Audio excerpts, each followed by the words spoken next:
Hello, everyone. Welcome to the 10 thought sharing on management and leadership. Thank you very much for all your positive feedback.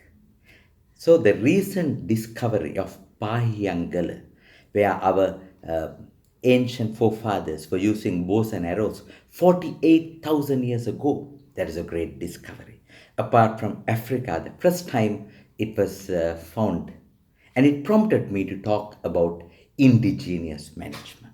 We always attribute management to the West as if it's something Western, and the reality is not so.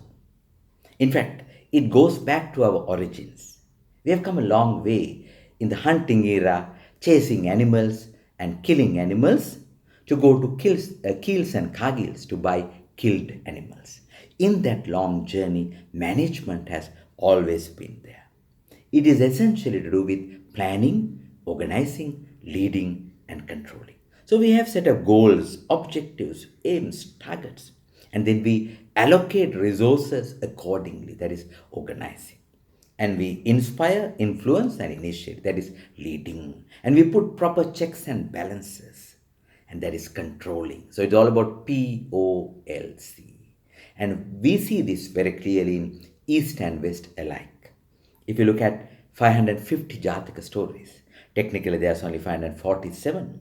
Bodhisattva is portrayed as a leader and a manager in more than 40% of the Jataka stories. Take, for example, a Vannu Patha Jataka. There were hundreds of bullock carts crossing a desert, and they ran out of water. And when people started complaining out of thirsty, the leader sent a management team in order to find water, and they discovered water. They could quench their thirst and resume the journey. That is management in action. From East to the Middle East, if you look at the Holy Bible, there's a very interesting story in the Old Testament where Moses took Israeli people out of Egyptian slavery 40 years in the wilderness. And I'm sure there would have been need for planning, organizing, leading, and controlling. And if you look at the traditional wisdom, if you look at China, there are lots of innovations occurred in China. I'm sure there would have been management in action. And then if you look at ancient pyramids in Egypt, the way they were conceptualized, the way they were constructed in a concrete manner, the preciseness, the sharpness, I'm sure management was in action. And we should not forget our indigenous management, the Vapi culture we had, the irrigation systems, the hydraulic marvels we had, a Bisokutu, for an example, many such devices. And I'm sure there would have been management in action. And if you look at the tribal communities, they're full of traditional wisdom. And we talk about herbal medicine, which has come into the limelight in the recent past.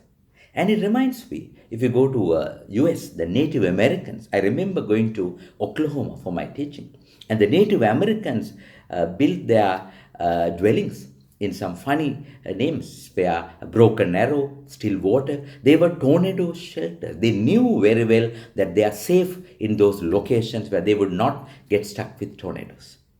It reminds me of a beautiful movie, Emerald Forest, which talks about a Western group of people coming to build a dam, destroying Amazon forest. And the tribal community protested against it. And it's a long story. It ends with a beautiful saying about the tribes. They still know what we have forgotten. Reflect, refresh, and relate. Have a great time.